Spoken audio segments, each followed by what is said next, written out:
Discussions continued tonight on a flood mitigation plan for McCook Lake during the meeting of the North Sioux City Commission. Over the course of the last month, city commissioners have asked Stockwell Engineering to construct different concepts for future flood mitigation plans.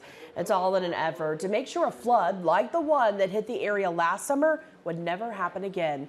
Last week, city commissioners saw two plans that would channel water through McCook Lake and then channel it to the Missouri River so no homes would flood.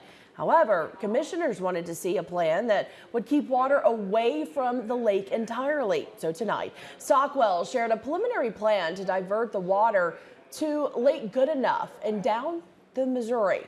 Some residents worry that plan could still impact houses and farmland in that area. However, leaders shared the third option can still be adjusted and that they will not approve a plan if it causes any houses to flood. Our goal is to improve the plan until we can get it good enough where it does not affect anyone, and that's our goal.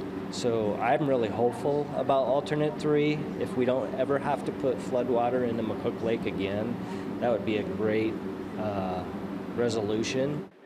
City leaders say they plan to submit an application to FEMA for a flood mitigation grant that could help fund this project. The deadline for the city to submit that application is May 30th.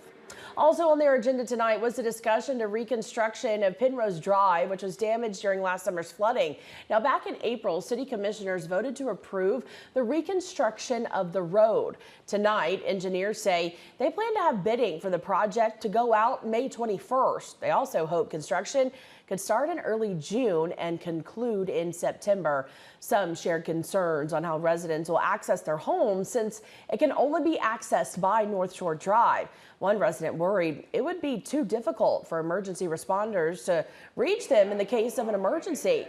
Engineers say they have a plan to put in temporary access points, use the school's property, as well as allow residents access, and they'll be able to do that from their homes from North Shore to help them during construction.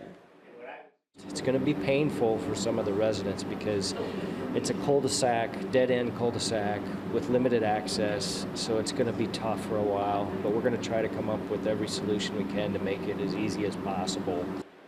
They also discussed adding pedestrian access along North Shore to help students stay safe while they're in the area going or leaving school.